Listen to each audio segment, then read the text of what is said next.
What's up, and welcome to another episode of the Grindline Podcast. I am your host, Greg. You're listening to episode 168.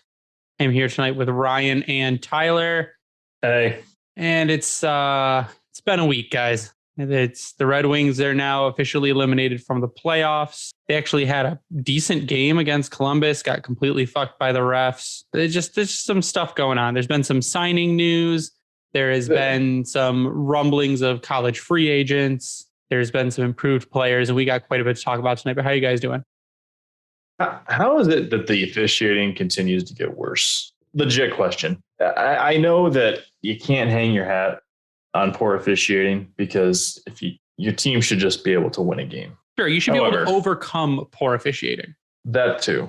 However, when you're so far up your own ass as an official that you can't call blatant hook, a blatant trip, things of that nature, and then it immediately leads to a goal after, that's on you. Like, there is times where you can say that a game was lost to an official, and that is the exact time and moment where you can say that is the case.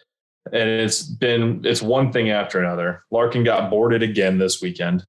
It was Boquist, I think, that did it. And it's infuriating at this point. That's how you're doing, Ryan. That's how you feel right now. Yes. Other than that, I'm doing great. I'm drinking some one of the beers I brought back from Founders. So passion fruit goes. Is it goes or goza? Yeah. Delicious. Gozas are delicious. Tyler, how are you? I'm great. I've just been going to every sporting event known to mankind recently. Dude, you've had a fucking time over there, bud. Yeah, and it doesn't end. I'm going to the Bruins Blues game tomorrow, so that should be interesting. Our Tigres just beat your boys, by the way. Yeah, I know. I literally saw none of it other than JD Martinez's home run. Not a big deal. That. No, I'm doing good.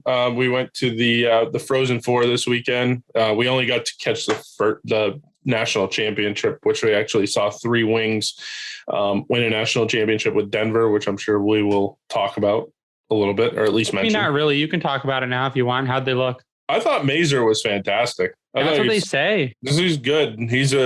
I hate to say this because, it's kind of an old cliche, but it's a dog on bone kind of player. Very good at retrieving pucks, very good at getting in on the forecheck. And I mean, something that is going to play at the next level, I would think. Yep. Not the fastest guy in the world, but I definitely think that there's a potential that if his skating gets better, I think he's going to play at the next level. But overall, that crowd at TD Garden, unbelievable. Mm-hmm. Just like a very hockey.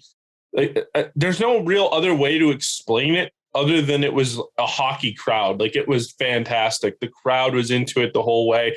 And I know, it's a national championship game, so that's how it should be. But it was different. It just, walking into the building that night, it just felt like everyone in there was invested. Everyone in there was looking forward to watching this game. And it really did kind of live up to it other than the last 10 minutes. But it was loud. Yeah, it was very loud. On the broadcast. It was impressive. It was fun to see. That was some fun hockey to watch. I'll tell you one thing, walking in the concourse, because I'm not one of those people that just likes to sit down after a period. I like to walk around, get my steps in. Not one person that I saw in there that I can remember didn't have something hockey related on, whether it was a youth hockey shirt or a NHL team or whichever colleges were there or other colleges. It's just a celebration of college hockey. If you can ever go to the Frozen Four, it's a fantastic time. I went when I was younger, and this was my first time in Boston, and I thought that was awesome. So anyways, how was your guys this weekend? Scouts and teams in there? What's that? You see some scouts or management? I did not see anyone in person this time. I think I was up in the 300 level. Okay. In the NHL building, it's a little bit easier to hide. You know what I mean? Oh, that's right. You weren't at TD the last time, were you? No, that was at DCU Center in Worcester. That was an ECHL, formerly AHL arena. Okay. So, yeah, I mean, like I said, great time at the Frozen Four. Great time for you that like baseball. I was at the Red Sox-Yankees game on Friday, which was opening day. A little bit more about the Red Wings prospects who were playing in that final. Scott Wheeler did put out an article that had some impressions of kind of just the games that he's seen over the past week. He did a little spot on Carter Mazer. He said Mazer's so sturdy. He's a hound on pucks. He's difficult to knock off them, and he has sneaky skill. Mazer's coach, David Carl, said he's added a lot. We're really fortunate to get him, and he has added a ton of value on and off the ice, plays the game the right way, gets to the dirty areas, and finishes his checks. But he has a skill set to him that he can make plays, score goals, and set up teammates. He does a lot of little things right. His line has been exceptional, and they've really been together from day one and have found chemistry. It's a really fun group to watch grow and develop. I said that Mazer is really kind of the guy you want to kind of be your bottom of the lineup, bottom six, kind of grind it out guy who like Scott Wheeler said, and like you said, Tyler, is hunting down pucks, getting to the dirty areas of the ice, agitating people, and just clearing the zone and getting the puck out. But then again, you've seen he can score goals. He can get in to find the open ice and get the sneaky goals in. And he's not afraid to get those kind of goals right in front of the net in the dirty areas. But I guess people's only complain about him, he's a little small. I think he's like 5'10", 165 or something like that. I saw a Tyler Bertuzzi comp. I actually kind of saw a little bit of Tyler Bertuzzi in him. I thought he was really physical. And I know a lot of people, want to take the physicality out of hockey, or, they want to say that it's not important. If you look at the best teams in college hockey and the best teams in the National Hockey League year after year, they're not the most physical, but they certainly have bite to them. And that Denver team was a very good defensive team. I mean, they beat Michigan, hats off to them. They really kind of beat Michigan in the only way they probably could, because if they were going to outskill Michigan, that wasn't going to happen. They had to out-hit them and out-scheme them, and they did a really good job at that. So the other prospect that Wheeler took notes on was Shai Buium. He said Buium was rock solid defensively and simple but effective with the puck. He can look a step slow at times, more going forward than backward, but he's a good player. Carl said that Shai is one of their young players who has played a lot and done well with it. By this time of year, he's really no longer a freshman. His defensive play is what they've really been pushing on him the most, taking time and space away and trying to get in people's way and getting physical around the corners. Use his body and his size to help the team in that regard. There's a reason he's able to play for us at a high level like he has been. So we're really proud of the growth that he has had and the growth ahead. So I think we're looking at Shai Buium right now as kind of your middle to bottom pair defenseman. But again, we need everything everywhere because our defense is absolutely terrible, minus Mo Seider. So that's another prospect there. And then the third one's Antetokounmpo Stone. He's been in the system for a while. So I like it. It's exciting. I mean, it's to see for one, if we can get these guys to Grand Rapids soon. Granted, they're 19 and 20, so I see them also likely filling out. They're finishing at college, but to get that depth in Grand Rapids, which they so desperately need, because they did finally pull out a great come from behind win the other night against the Marlies, and I think they put up 7 goals to win 7. They were down 4 or 5-1 or some shit like that. Other than that, the random explosion of goals, it's few and far between, and they need all the help they can get. But that can be a great thing, because if they bring that into the system, that's going to push the team to get better, make your better prospects even more better. Yes, I'm saying more better. More better. More better. That's the logo going into next season. Do more better. Get betterer. Or as Joe Madden would say, try not to suck. Exactly. But you think about it, if you get some of these guys coming in, though, maybe you have to say Mazer and Buium. Mazer and Buium. It's Buium, right? Yeah, I'm going to stick with Boom, because that's how someone's called it, and I'm going to call him Boomer. But if you got those two guys coming in, for instance, and then you bring in a few of the Europeans, your Grand Rapids just got tremendously better. Yeah, they need it too. That'd be fantastic, and it's going to make those guys better as they're trying to come through and push their way toward an NHL roster spot. So hopefully that progression and things of that nature keep continuing, because I know that they're in a good spot with Horkoff at the helm right now. So we'll see what happens. And aren't they still, actually, no, they're still looking for a development guy, aren't they? So Horkoff got his promotion. They're always looking for people. They are down a staff member. So they will need someone over there. I'm sure they'll fill that. Sure. Absolutely. Yeah. In the off season, they'll probably do it. Yeah. It'll be interesting. But all that talent coming up does lead us to, again, like I mentioned at the top, the Red Wings were statistically eliminated from the Stanley Cup playoffs. Was that 5 years now? 6 years? think this is the sixth year, but not as many as Buffalo. No, we knew it was coming. I mean, you knew from at least a month after All-Star break that it was over. So yeah. Again, we had this kind of a little discussion on Twitter about it earlier with a couple people, is that everyone everywhere overreacts. And it was mostly because of how well they did the first half of the season. They overperformed. We even said it. They overperformed the first half of the season. They did much better than anyone thought they were going to do. And it is because Raymond and Sider got off to such a hot start. Dylan Larkin having a career year. Tyler Bertuzzi coming out of the gate hot and scoring goals. Granted, we did get Vrana back, and he's been absolutely amazing. And we'll talk about that a little bit later. But they kind of crash back down to earth. And if you take out the absolutely embarrassing losses, they kind of played the way we thought they were going to play. They take the Columbus game, a couple of the Tampa games where they stayed really, really competitive the entire game and lost. The kids got points and they lost. That's kind of what we thought was going to happen for the most of the season. Now, again, like I said, we had embarrassing losses. But if you take those out of the equation and you fix the defense, I mean, they're not that embarrassing at that point, probably. Kind of a tall ask. Yeah, but I think that as a fan base, people tend to overreact to things. And one thing they overreacted to was the record post All-Star break. And even though it was bad, you should have gone into it kind of knowing it was going to be bad, I guess. Yeah, but I guess it's one thing, though, when you're losing a game 7-6. Yep. And it's a completely different thing when it's 6-1, 11-2. Yep. Like the 10-7 game was fun, but was it really that fun? I like offense and I like close games. So it was fun for me. All right, fine. But it wasn't fun for them. No. You know what? I like high scoring games. 6-3, 6-5, 10-7. No, 10-7 is too much. That's so like 9-2. That's like a 17-14 baseball game. Like, no, you can have that. I'm all about the pitcher duels, and I'm not saying I like a 2-1 game all the time, but give me a close 3-2, 4-3 game. That's good. And you think about it, 9 goals is what, 54 points. Add the extra 7, that's 62 points in a football game.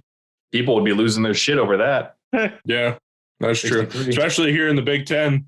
Yep. Have you guys seen the people online complaining about Blash pulling the goalie and just pulling goalies in general? Like there's so many people that complain about that, and I don't understand it. It's a double-edged sword. You know it when it happens, that there's a chance that you're going to get scored on, and you're willing to take that chance. Because your other option is losing the game or losing the game by more. I think I bitched about it like one time in general, and I got yelled at for it, but then it made sense as to why I got yelled at for it, because what do you have to lose? Exactly. These people act like no other team in the entire league does it. And every team does it. It's not like he's out there pulling a Patrick Waugh. No. And actually the only other team that really does that now, I think someone said that the team that now pulls a goalie with the most time remaining is Minnesota. Doesn't Tampa do it early too? I'm sure they all do it. I mean, Blash, I think, did it. But look at the offensive firepower that those teams can put on the ice. But the thing is whether you lose by 1 or you lose by 3, you're still losing. Keeping the same amount of players that you've been playing with the entire time you've been losing is not helpful. Getting an extra player is helpful.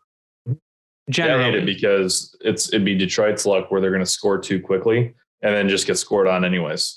But you can't just complain that, but there they go pulling the goalie again. Of course you're going to pull the goalie. It's just another reason to get pissed off at Blashill. It's just another reason to get pissed off in general, I think. It's like the asshats that continue to complain about the fucking rule book and complain about, you shouldn't be able to ice the puck on the power play. It's like, why? That's the way it's been for a million years. Why are you going to make that change now? I actually played in a league. I think it was USA Hockey. I was like a little kid at the time, and USA Hockey was trying to create more offense, and they did that. That was the most horrible season I had ever had because it was horrible. And think about not being able to ice the puck while killing a penalty. It's like, I love it. You got to skate it out. No, that's terrible. You got to, Otherwise, it's just That's consistent how you would, pressure. if you really want to see disparity in the league go away, you put that rule in. You want to get rid of parity, you're not allowed to ice the puck.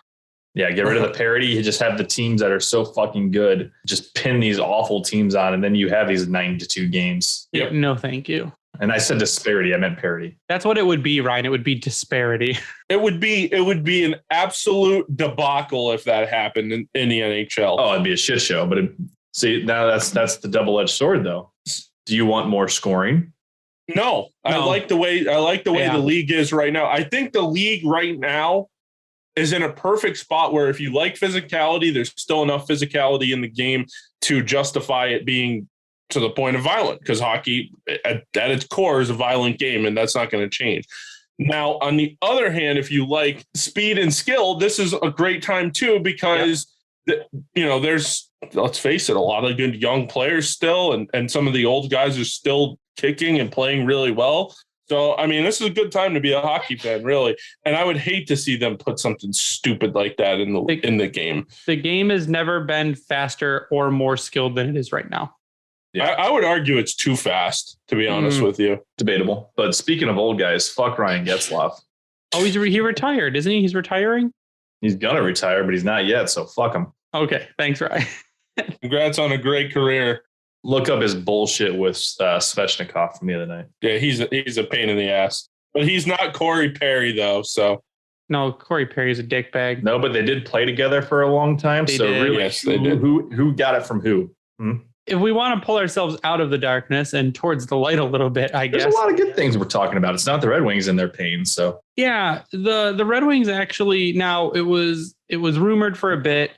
The Red Wings had signed forward Pontus Andreasson, 23-year-old undrafted player who's a rookie in the SHL right now from Luleå. And it was kind of rumored out there for a while. And then our good friend on Twitter, Lars, had translated a recent interview with Håkan Andersson, where Håkan Andersson has confirmed that he is signed. Andersson says he has signed a 2-way deal. It feels good that we signed him. He has really good traits that appeal to him. Good attitude, good hands, good vision, high compete level. But he is apparently signed now. They can't announce it yet because he is still playing. He's in the playoffs. So this is from Kevin Allen on Detroit Hockey Now. He's a 23-year-old rookie in the SHL. It says by comparison, Elmer Soderblom is 3 years younger than Andreasson and is playing in his second year in the SHL. It says that Andreasson is a slick skater and owns quick hands around the net. Reports say Team Sweden is looking at him as a candidate to play for his country at the upcoming World Championship. There are also reports that many top Swedish players are interested in playing at the event this year that would hurt Andreasson's chances. They're hoping that they hit big on him. In 52 games played so far this season, he has 18 goals and 20 assists for 38 points. He is playing with Linus Ullmark currently on a line with Linus Ullmark. And from what I've seen in videos, because he has been scoring goals since we signed him, I mean, slick guy, fast, good hands, moves to the front of the net really quickly, creates space for himself. I don't know how I missed this one, to be honest with you. It hasn't been formally announced yet. It's not official. Yeah, it hasn't been announced. He is a left shot, but he also plays center and wing, 5'10", 183 pounds. He has been playing wing the majority of the season this season. But yeah, Tyler, it's not officially announced yet. Yeah. I was going to say, I have alerts on for everything. Yeah. I have the Wings Twitter alerts on. So I don't know how I would have missed that. But I already have my welcome graphic done for it when it does get announced. But it should be as soon as he's out of the playoffs, it should get announced. And they could, I mean, Luleå's got a good team. That is the one signing that is on the kind of, it's done. They just can't say anything. The other one is the Red Wings are one of the front runners to land Ben Myers. Tyler, did you see Ben Myers play? Yeah, I saw him play against UMass. And yeah, he's a good player. Him and the Nyes kid, the Toronto Maple Leafs draft pick, both of them really good players. Ben Myers would be a good get. One of the better players in college hockey. I'm not sure what his game translates to the NHL, but you're not putting a lot of resources into him. Yep. So why not give it a shot? And you have 3 weeks left in the season. Mm-hmm. He can't take a spot from somebody else right now. Well, he could. See, I think he easily could. The thing with Andreasson is he can't come over. His contract would start next year. I'm talking about Ben Meyers. Yeah, I'm saying with Ben Meyers, he could come play like DeKaiser did. DeKaiser came out of college and came and played. He is the captain for the University of Minnesota this season with 34 games played, 41 points, 17 goals, 24 assists. That is up from last season where in 31 games he had 28 points. He also played for Team USA at the Olympics this year and had 4 points in 4 games, 2 goals and 2 assists. He is 23 years old. He is 5'11", 194 pounds. But they are saying that he is the top free agent. And it's last I heard was between Detroit and Minnesota. He is from Minnesota. But I think what we have that Minnesota doesn't is we have more space on the team. We have more ice time to offer. I think it would be easier to make this team than it would be to make Minnesota. And this team is on the upswing. The only thing about the Wild, though, is they have that Parise contract and the Suter contract that I think the buyout becomes bigger next year. So they're going to need to have players like Ben Meyers.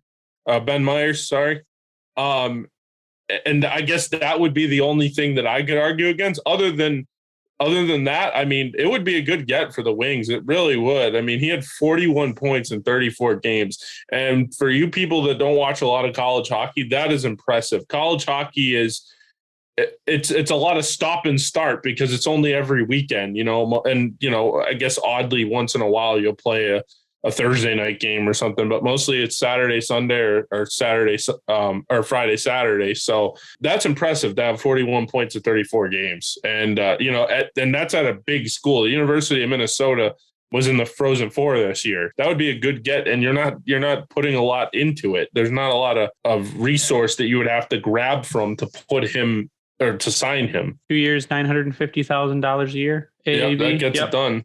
The next thing we want to go into is Michael Rasmussen. Two sides of the camp on Michael Rasmussen is people either really, really like him or really, really hate him.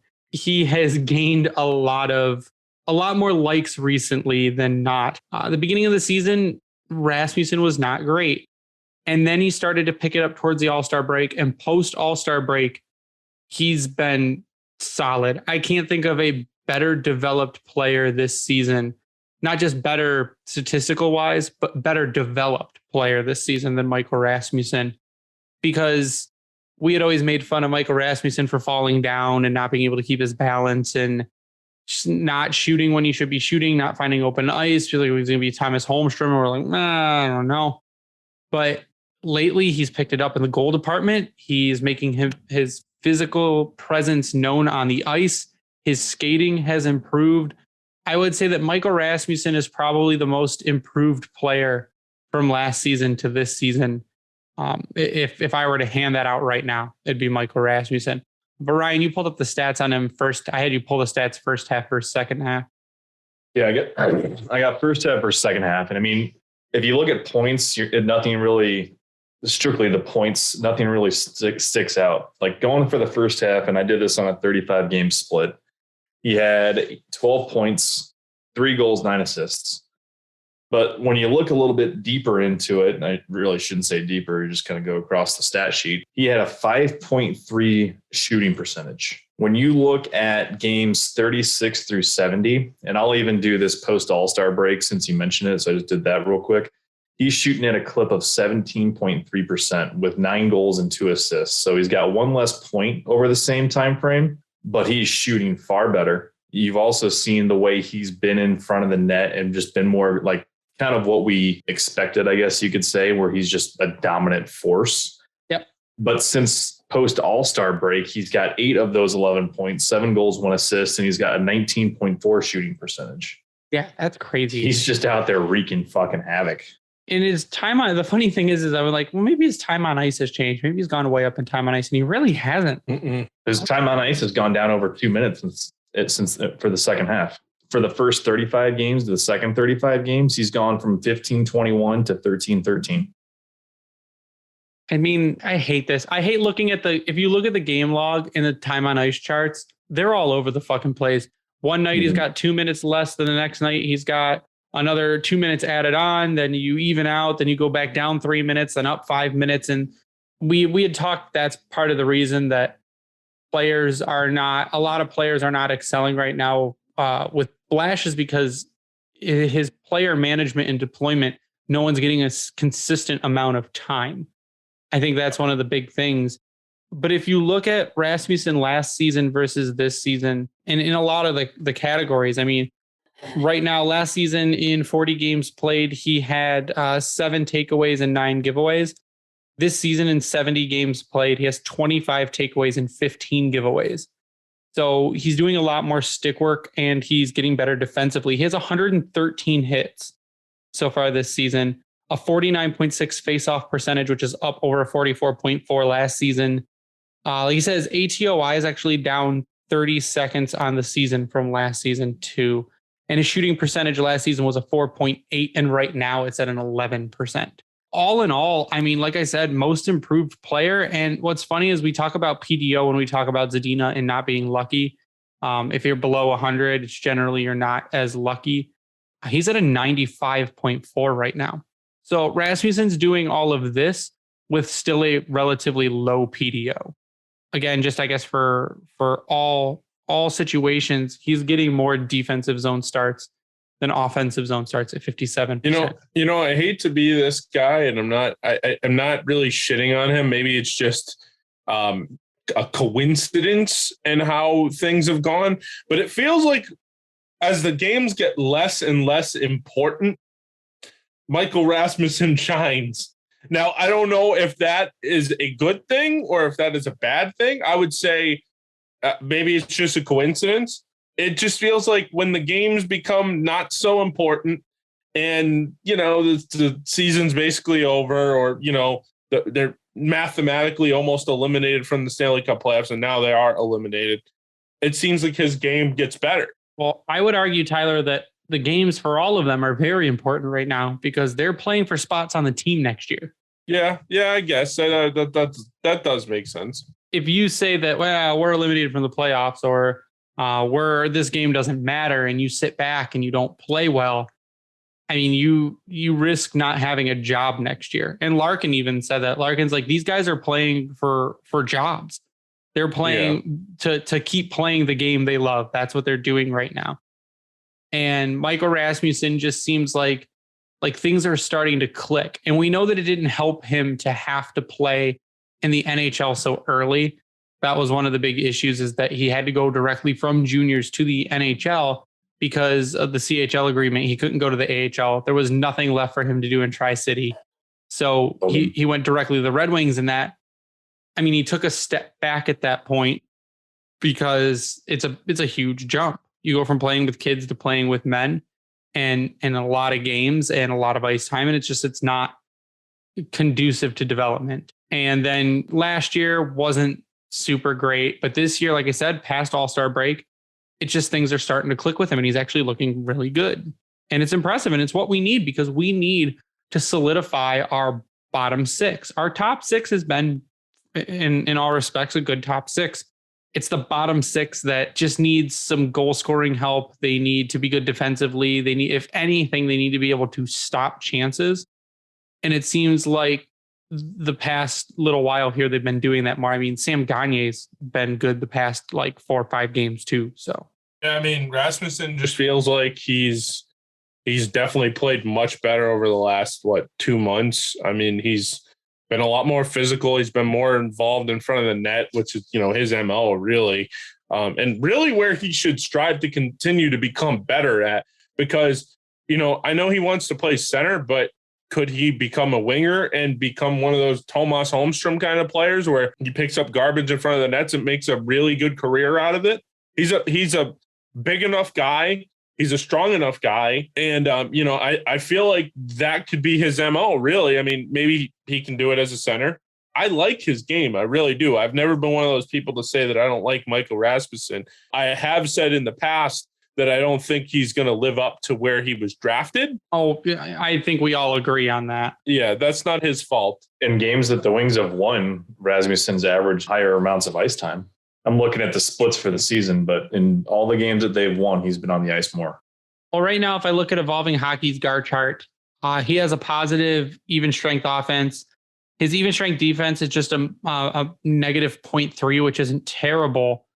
But if you look at his GAR, he's at 0.9 goals above replacement. His is at 0.2 wins above replacement. So he's playing better than an average player. And that's kind of what you want from Michael Rasmussen, is better than, if you take better than average and then have him keep developing, because he's still a young player. I mean, was he 22 still, 23?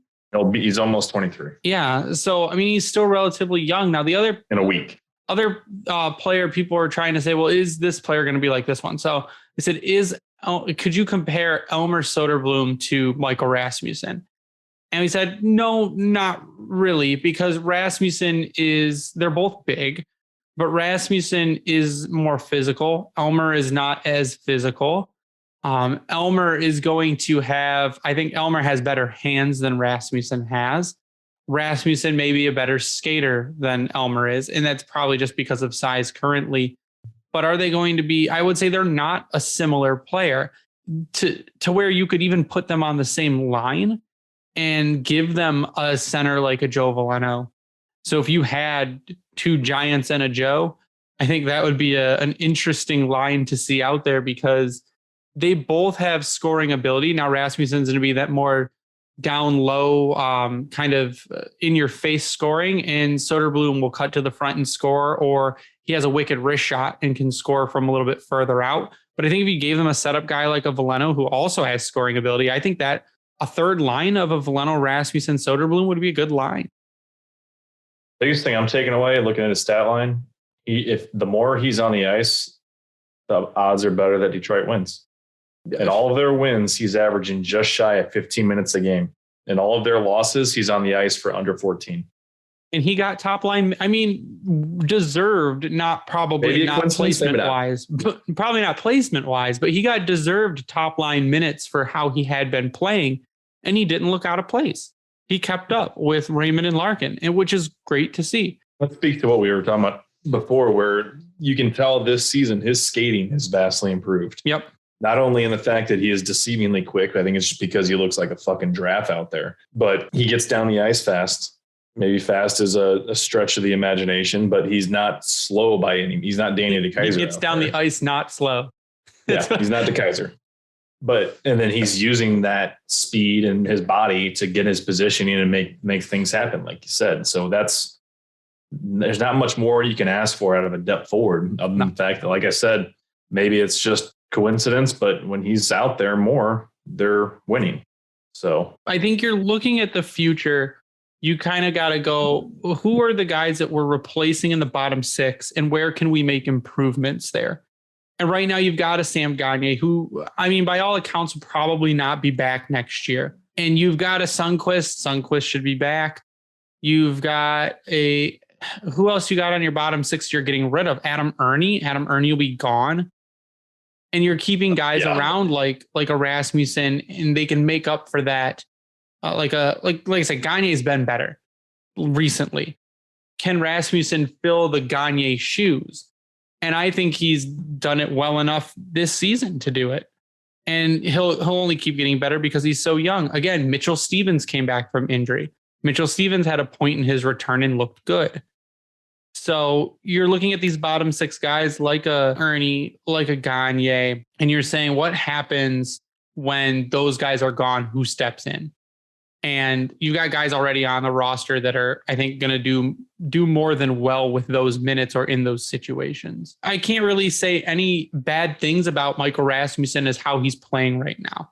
And I kind of am excited to see next year if he can carry it in. Hopefully it's not an Adam Ernie situation where he just looks this good now and then comes in next season and completely shits the bed.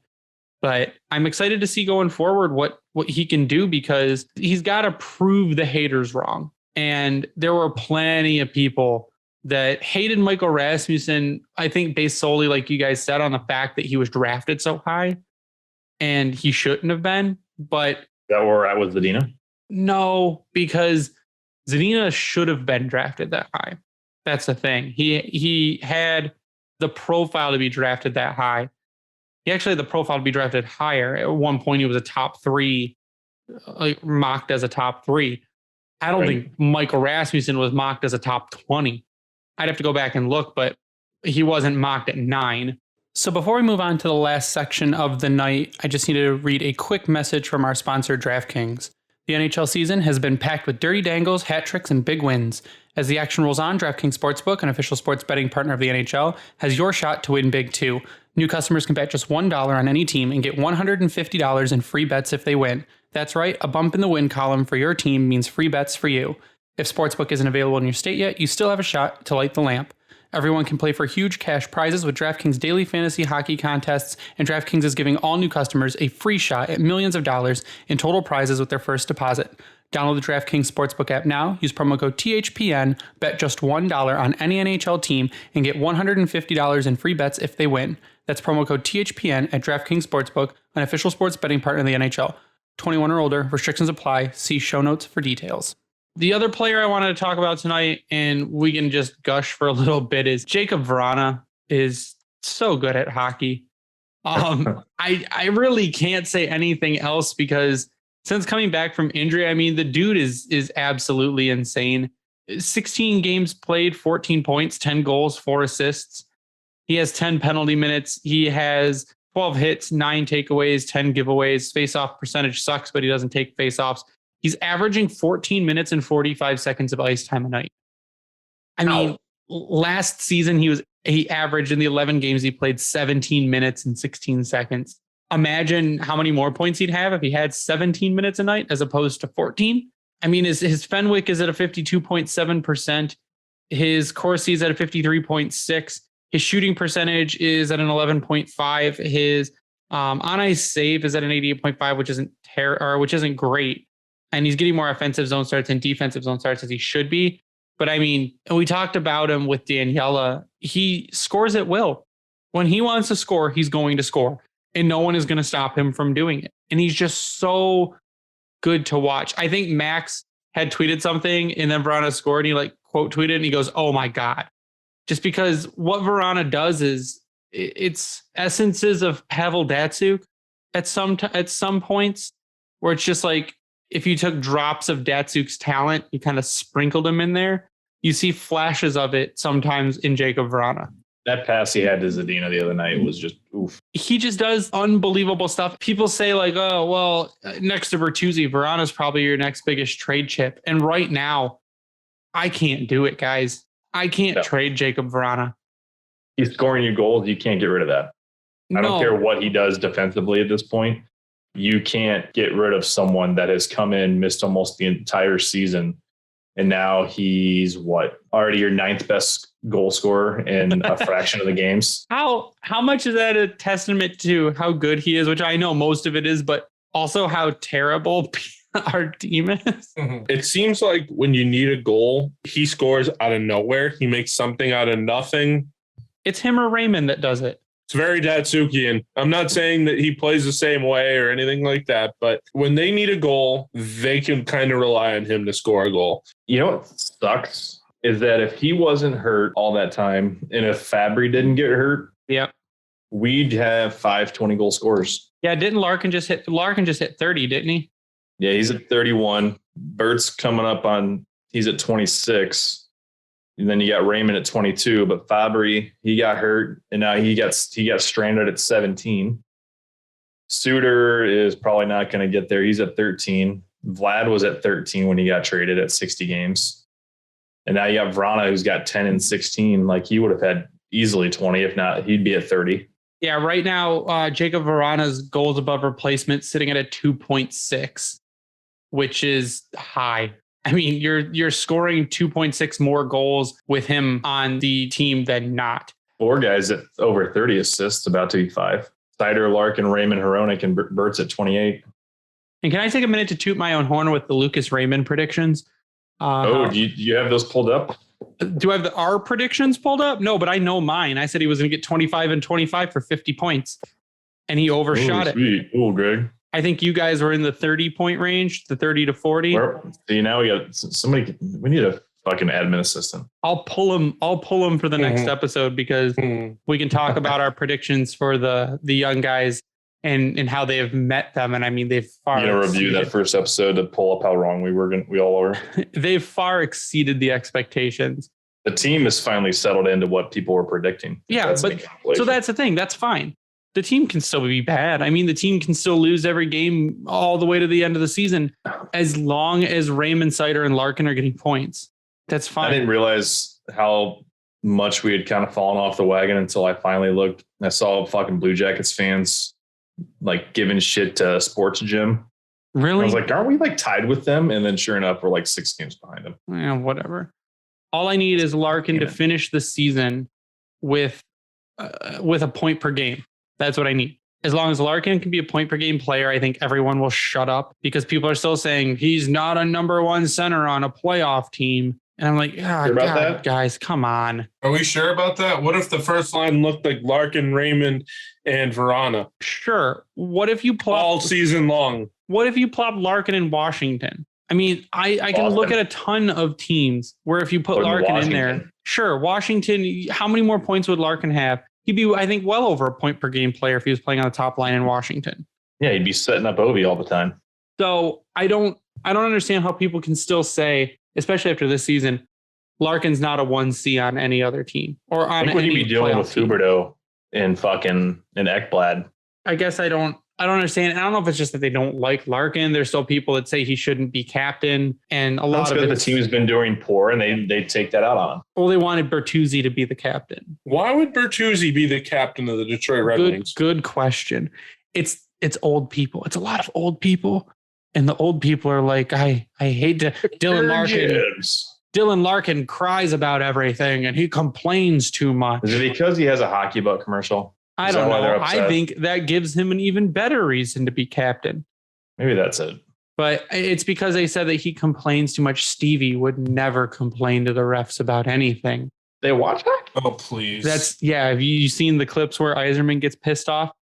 Have you read the interviews? Have you seen the clips where Zetterberg gets pissed off? Like there's clips out there. Have you seen the clips where Nick Lidstrom gets pissed off? I don't think I've ever seen any Nick Lidstrom pissed off. But the thing is like those teams were winning. They didn't really have a reason to be pissed off. Larkin has been the captain of a real shit team. And so he's got some reasons to be mad. Plural. Yeah, he's got some reasons to be mad. And I don't think you could have a better captain right now on the team with what he's done. And I mean, just listen to him talk about playing, and he goes out there every night in front of the media after the blowout losses and answers their dumbass questions. And I think he has more than proven himself as a number one center in the league. He has more than proven himself as a capable captain. And Elliot Friedman brought up on 32 Thoughts, what does Larkin's next contract look like? Because that's something you probably want to do this season, this off season. It absolutely is get Larkin locked up, get him, I'd say, you can give him 8 years, $8.5 million. I think he's going to get in the 8 to 8.5 range. I mean, they might go as high as 9, but they need to lock him up long term. They need to get him in for 8 years.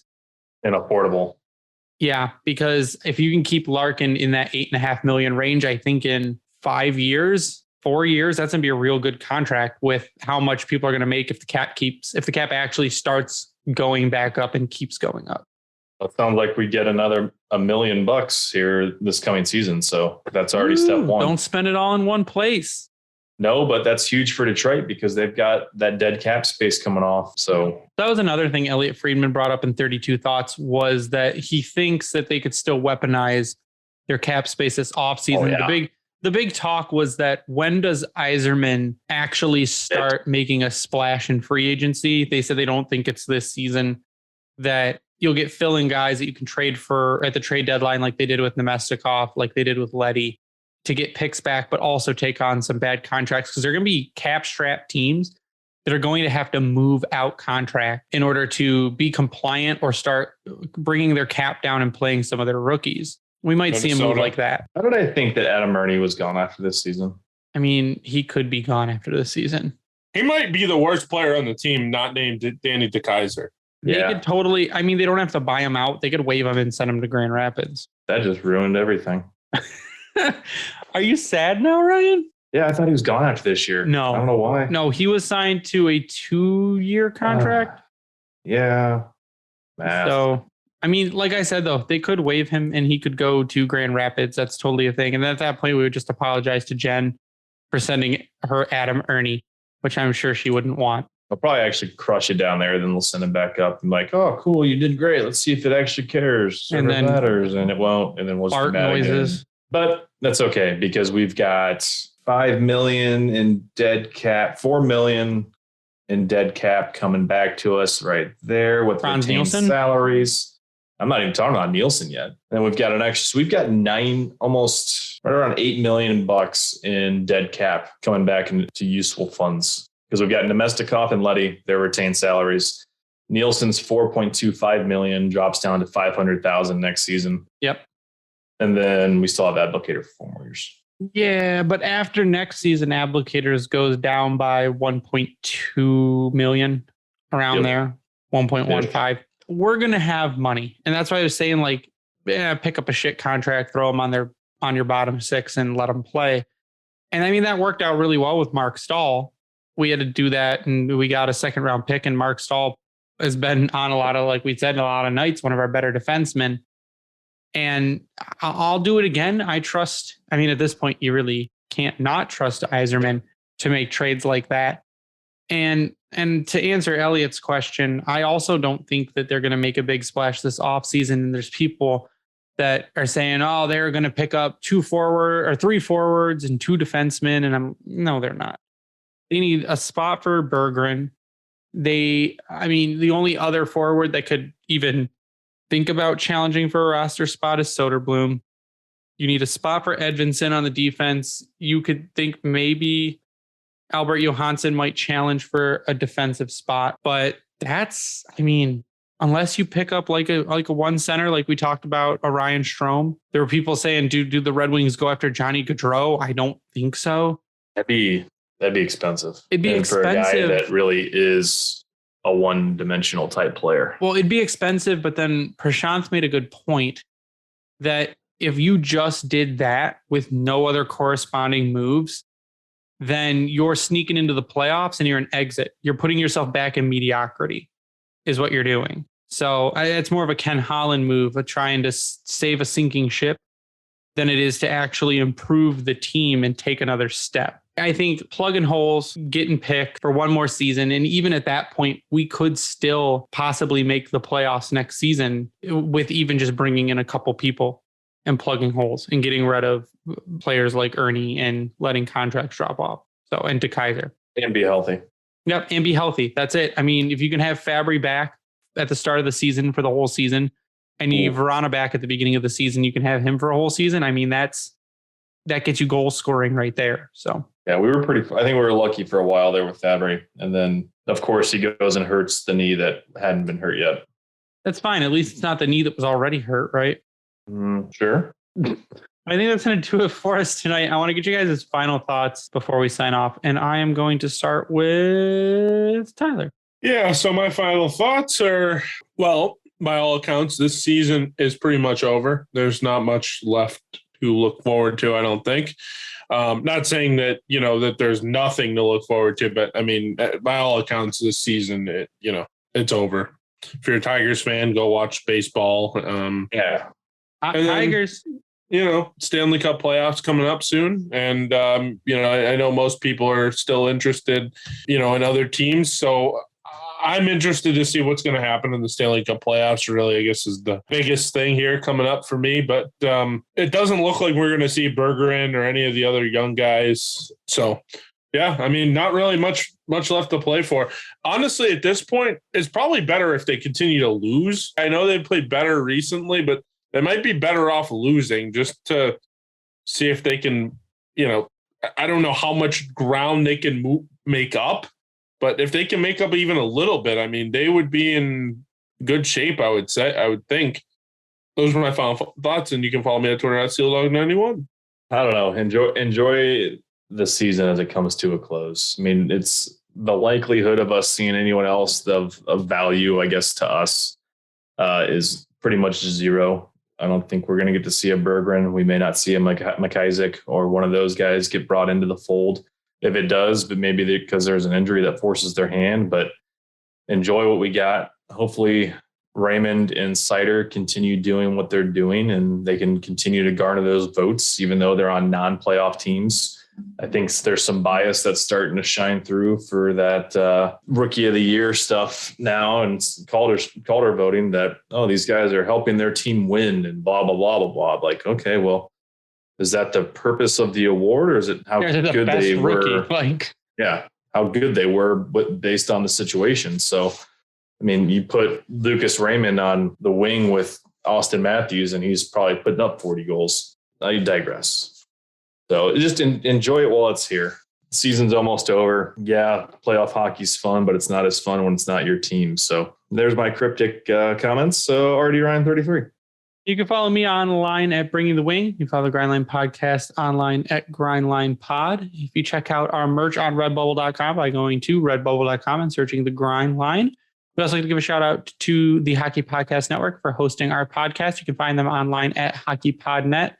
We also like to give a shout out to Howie's Hockey Tape, where if you use the promo code Grindline, you get 10% off your order. If you use that same promo code on Bring Hockey Back, you get 12% off your order. We also love to talk about Vintage Detroit, which is the only place you should get your Detroit jerseys. It is baseball season now, so you can get all your Tiger stuff from Vintage Detroit. Custom, all nice and pretty, delivered right to your doorstep. And it is it's just amazing stuff from great people. But that's going to do it for us tonight. So for Ryan and Tyler, I am Greg.